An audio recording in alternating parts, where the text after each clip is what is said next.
ada di balik undang-undang Otsus ini ya ada kedendaman, mungkin ada mungkin yang merasa tertolak pada saat itu, sehingga betul-betul saya mau kasih tahu bahwa betul-betul menghancurkan, ya, menghancurkan setiap isi dari undang-undang Otsus.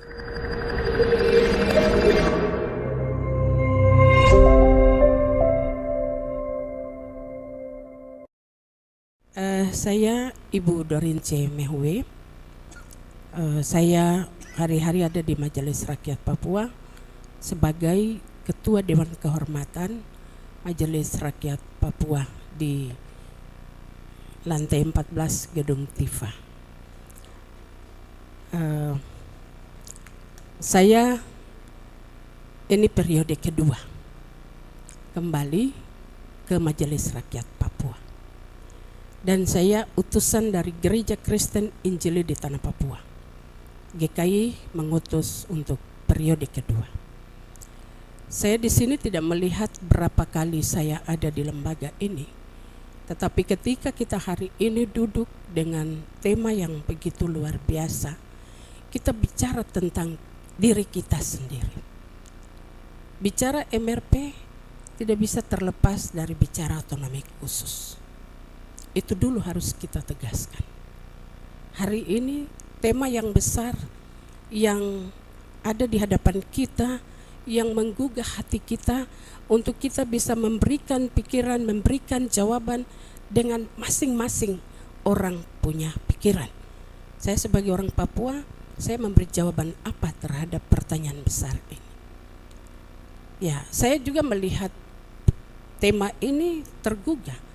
Saya sebenarnya tidak hadir hari ini karena yang ada di depan adalah foto Ibu Ketua MRP.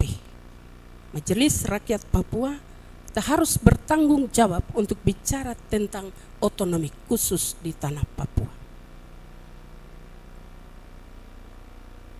Masih pentingkah otonomi khusus?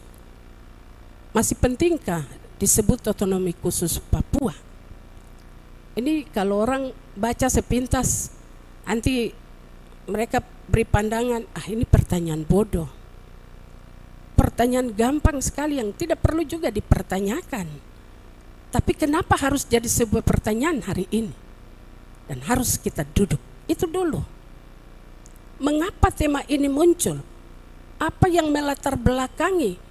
Padahal Otsus sudah 20 tahun dan 23 tahun, sementara kita melanjutkan lagi Otsus jilid 2. Kalau saya bilang jilid 2, nanti dari Depdagri Pak Dirjen Otda bilang tidak ada Otsus jilid 1, jilid 2. Otsus ya Otsus. Tapi di sini kita harus berikan kepastian hukum terhadap hak hidup orang asli Papua. Pertanyaan selanjutnya bilang ketika OAP sama dengan non OAP, berarti Otsus milik seluruh warga negara Indonesia yang menjadi penduduk Papua. Iya. Artinya kalau kita mau lihat, dan di dalam Otsus jilid 2 ini, ya, makanya dalam saya punya materi Bapak Ibu, saya beri judul Undang-Undang Otsus nomor 21 tahun 2001 versus, ya, Undang-Undang Otsus nomor 2 2021. Saya bukan pakar hukum, tapi saya mencoba sebagai seorang anggota lembaga kultur yang diutus oleh gereja bertanggung jawab untuk berpikir secara serius tentang hak hidup orang asli Papua. Karena itu judul ini saya kasih pada tanggal 22 September. Saya mengikuti dengan seluruh realita yang dihadapi oleh semua wilayah adat di tanah Papua dalam mempertahankan hak politik mereka, mempertahankan identitas mereka, bahkan ya terjadi korban di Papua Barat Daya. Rakyat sipil bayar harga, Bapak Ibu. Ya. Rakyat sipil bayar harga. Ada yang mati. Ketika ketika memperjuangkan identitas diri mereka. Jadi di sini Bapak Prof ada yang punya keahlian, bidang keahlian hukum. Saya beberapa hal saja yang menjadi pokok pikiran saya, juga sebagai seorang perempuan Papua yang juga diutus lagi di periode kedua. Saya mau katakan dan tegaskan bahwa manfaat Otsus itu adalah bagi orang asli Papua. Nanti sebentar Bapak Ondo juga akan menambahkan dari sisi regulasi apakah yang kami sampaikan ini benar, karena antara DPR, MRP kami semua harus bersama-sama berpikir tentang nasib hidup orang Papua. Kalau bilang orang asli Papua, di dalam Otsus nomor 21 Bapak Ibu, dalam telaan yang saya buat, saya tidak tahu ini benar atau tidak, tapi saya bukan orang hukum, tetapi di situ Bapak Prof nanti tolong saya juga titipkan bahwa terjadi perombakan norma-norma hukum yang sangat krusial dari Undang-Undang Otsus nomor 21 tahun 2001. Dalam konsideran menimbang saja itu sudah dikurangi. Norma yang sangat penting bagi kita. Norma yang memberikan dasar hadirnya pelaksanaan otonomi khusus di tanah Papua.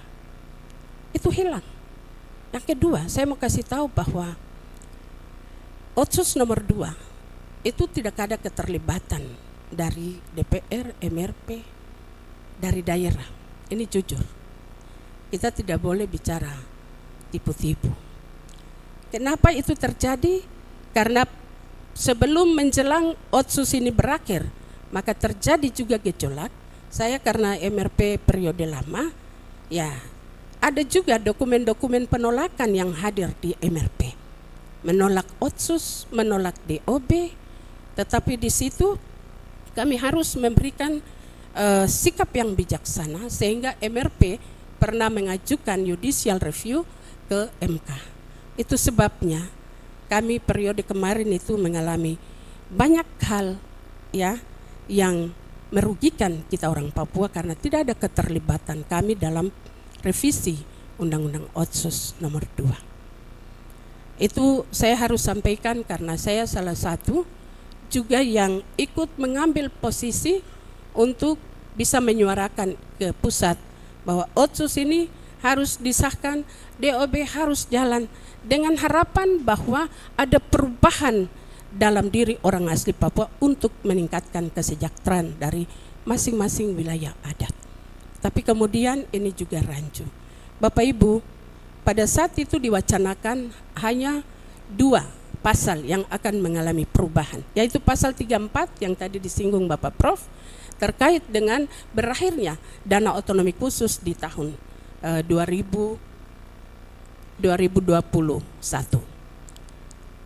Pasal 34 dan pasal 76 karena pada saat itu ada wacana untuk melakukan pemekaran, maka 2 pasal ini yang menjadi isu atau wacana untuk melakukan revisi. Tapi realisasinya saya melihat bahwa ada 19 pasal yang sudah dilakukan perubahan tanpa pelibatan 3 institusi yang ada di daerah. Sini ada anggota MRP yang anggota DPR dan yang hadir bisa nanti ditegaskan.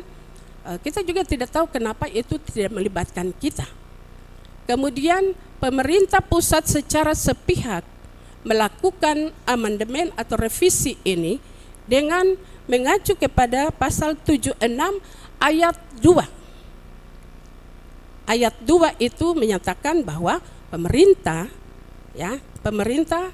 juga dapat melakukan pemekaran, memekarkan wilayah dan juga melakukan. Itu ayat 2. Nah, ayat 1 pertanyaan saya, kenapa ayat 1 ini dilangkahi? Padahal untuk melakukan revisi harus melibatkan 3 institusi ini tadi. Bahkan juga ada masyarakat. Tapi saya rasa kita tidak usah bicara karena barang sudah berjalan ya.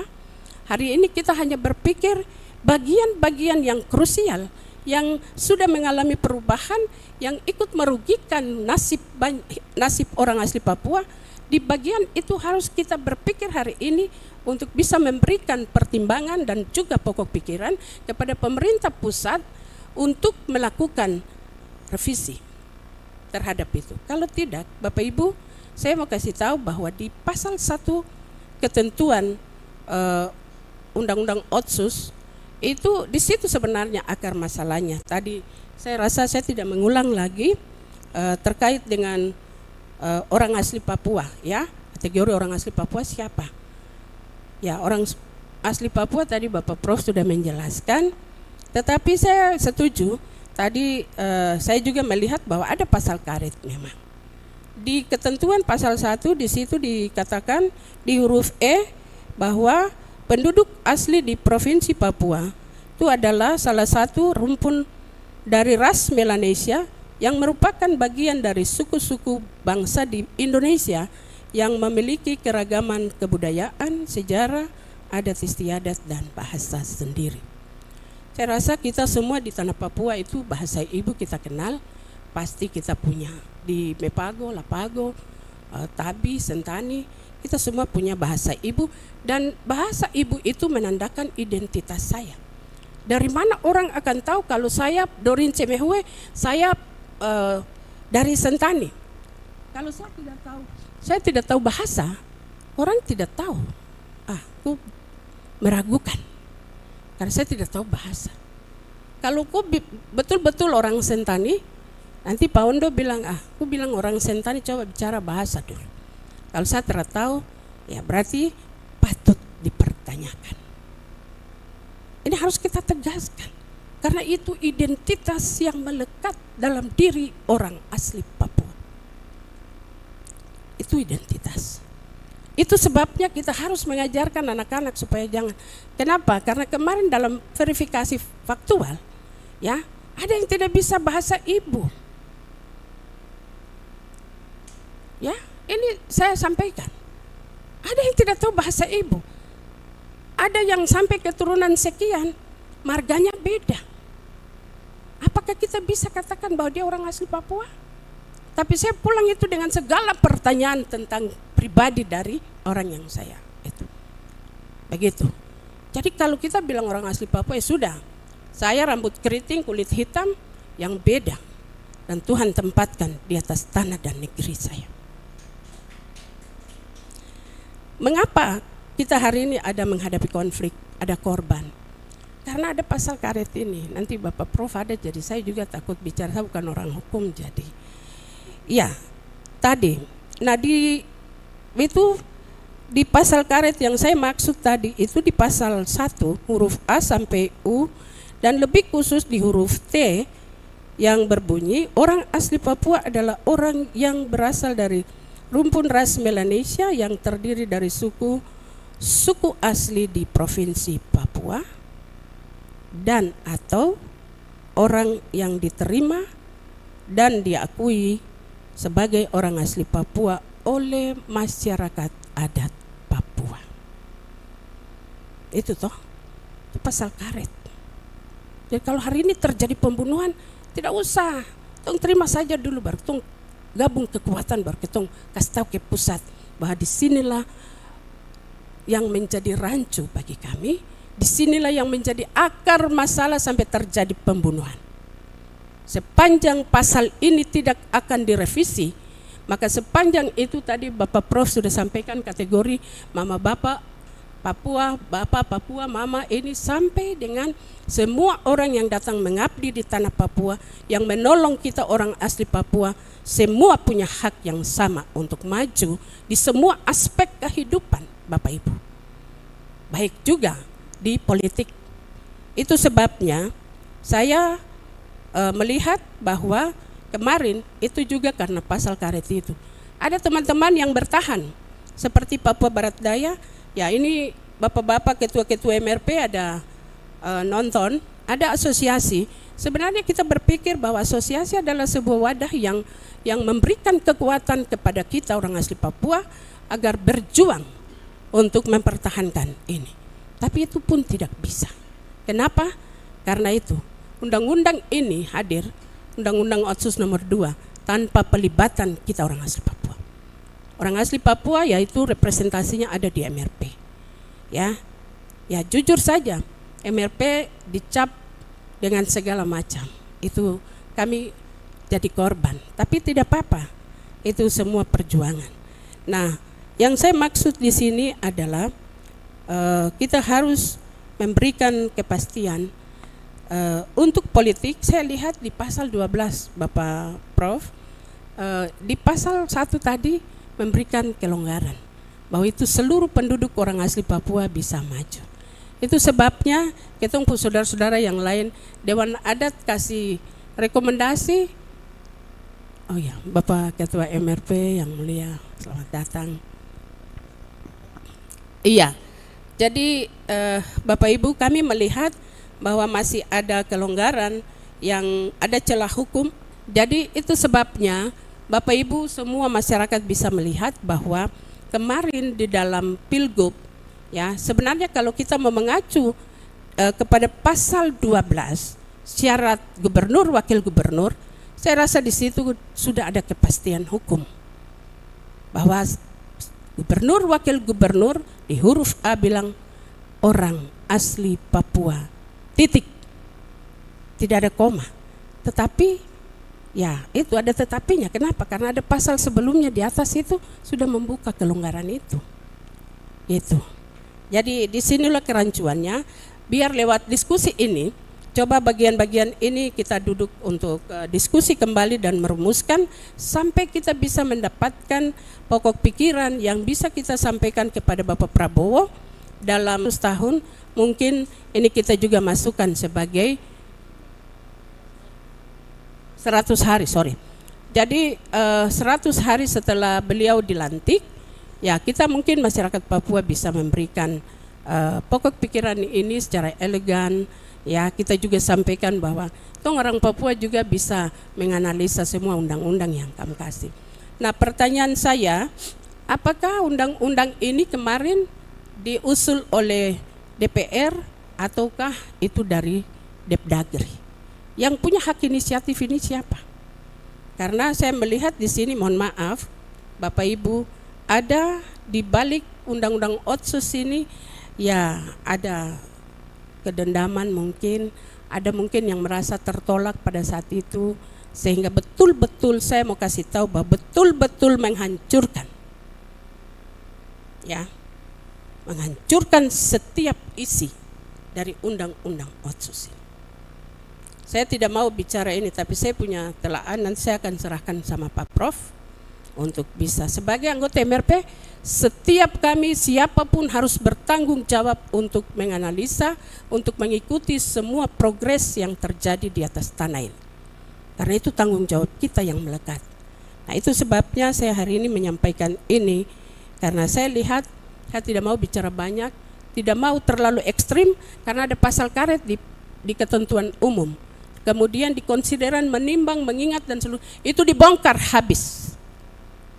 Dibongkar.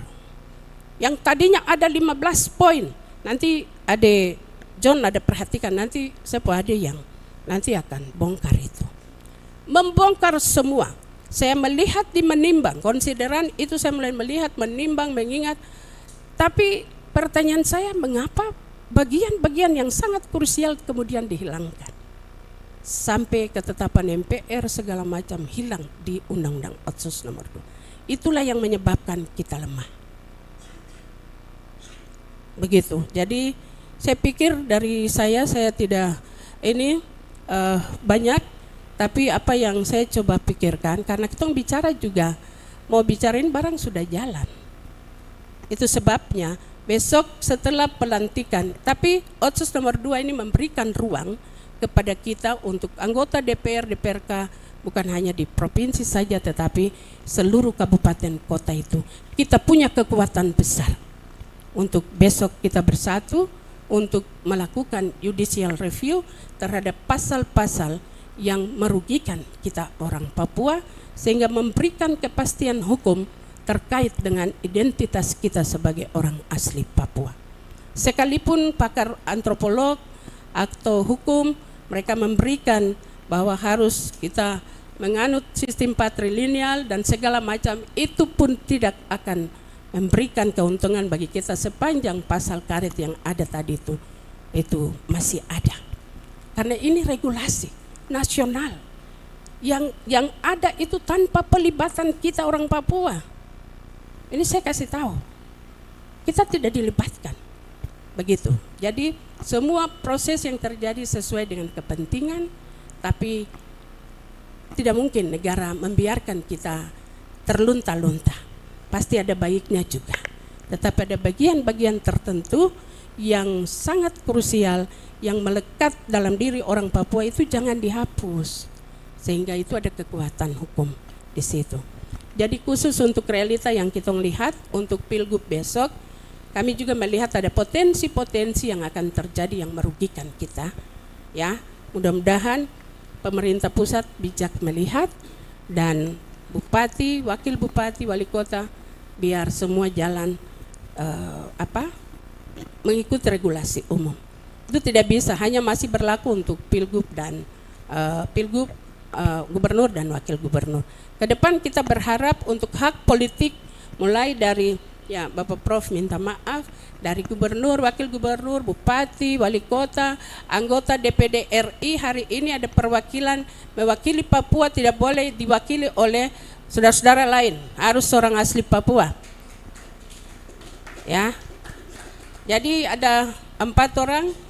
Kemarin ada 1 yang sudah dilantik, Pak Puraro. Ya Bapak Ibu, kami MRP langsung keluarkan surat untuk segera dilantik dan tanpa ada persyaratan pun beliau dilantik karena itu hak politik orang asli Papua. Akhirnya beliau dilantik. Jadi ke depan bukan gubernur, bupati, wali kota, tetapi DPD RI, anggota DPR RI yang perwakilan Papua, kemudian untuk DPRK semua orang asli Papua. Itu saja. Jadi untuk yang sekarang mari kita tetap menerima dengan sukacita, mengucap syukur karena ada bagian yang juga menguntungkan buat kita. Besok kita punya senator-senator di DPR Kabupaten. Kami di Kabupaten Jayapura ada tambahan 8. Tapi orang asli Papua kemarin MRP turun intervensi. Ya, kami sudah mendapatkan 20 orang asli Papua dari 30 kursi. Itu diduduki oleh orang-orang asli Kabupaten Jayapura.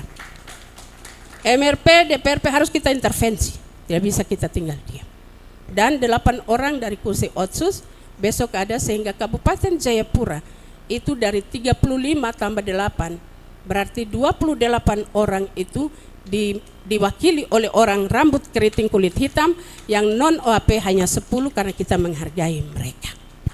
Itu fakta. Kita tidak bicara tapi kita harus berjuang cantik.